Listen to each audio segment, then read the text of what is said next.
Following the First World War, certain occult secret societies emerged in Germany intent upon the imminent arrival of the Aquarian Age, an age they believed would usher humanity into an era of spiritual and technological enlightenment and liberation.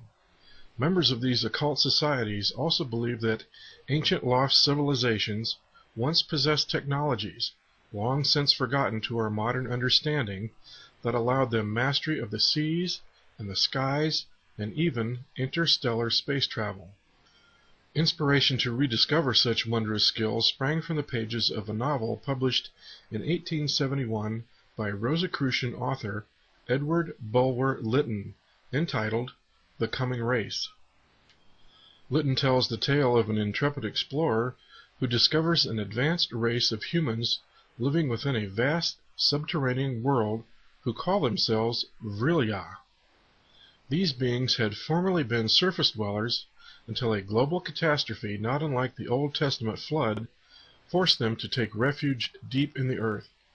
The survival of this marvelous society was facilitated by their application of a force they referred to as VRIL, or, as Bulwer Lytton wrote, I should call it electricity, except that it comprehends in its manifold branches other forces of nature to which, in our scientific nomenclature, differing names are assigned, such as magnetism, galvanism, etc. These people consider that in VRIL they have arrived at the unity in natural energetic agencies which has been conjectured by many philosophers above ground. It was supposed by some that Lytton's book was not altogether a work of fiction. As a student of arcane mysteries, he was privy to secrets that lost Lemurian and Atlantean artifacts still existed in clandestine caches hidden away in Tibet and the Gobi Desert. And indeed, ancient Sanskrit texts from India tell of great civilizations that flourished before the Great Flood that possessed technologies beyond the understanding of modern science. The epic poem Samarangana Sutradhara makes tantalizing reference to the construction of amazing flying machines. Strong and durable must the body of the Vimana be made, like a great flying bird of light material. Inside, one must put the mercury engine with its iron heating apparatus underneath. By means of power latent in the mercury, which sets the driving whirlwind in motion, a man sitting inside may travel a great distance in the sky.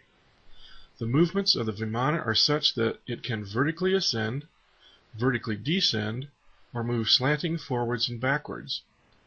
With the help of machines, human beings can fly through the air, and heavenly beings can come down to earth.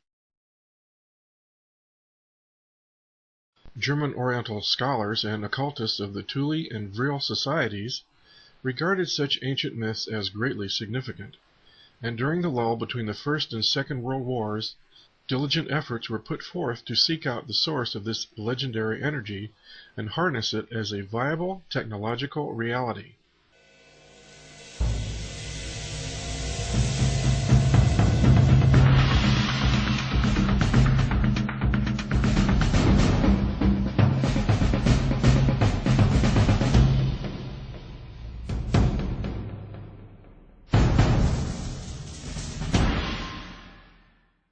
Initiates of both the Thule and VRIL societies were determined to develop an alternative science and alternative technologies based on principles possessed by the great lost civilization of Atlantis, a spiritual dynamo technology superior to the mechanistic notions of modern science. Thus, to rediscover this source of universal free energy and make it readily available as a benefit to the modern world became their goal. Hence the goal to harness VRIL, prana, the fundamental limitless cosmic life force energy, a power source that would function harmoniously with our natural world, became an integral focus of these German secret societies. At the very heart of the VRIL legend was a striking beauty named Maria Orsic.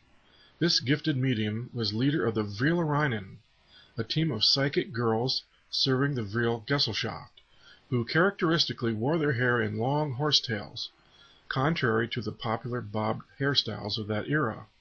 The ladies of the VRIL actually claimed their occult contact with beings from beyond, Presumably through a telepathic form of automatic writing, Maria Orsic made contact with an off-world civilization which was offering just the kind of alternative technology the German secret societies were looking for. As the legend goes, a fateful meeting was held in 1919 at an old hunting lodge near Berchtesgaden, where Maria Orsic presented to a small group assembled from the Thule, VRIL, and Black Sun societies telepathic messages she claimed to have received from an extraterrestrial civilization existing in the distant Aldebaran star system, 68 light-years away in the constellation of Taurus. One set of Maria's channeled transmissions was found to be in a German secret Templar script unknown to her.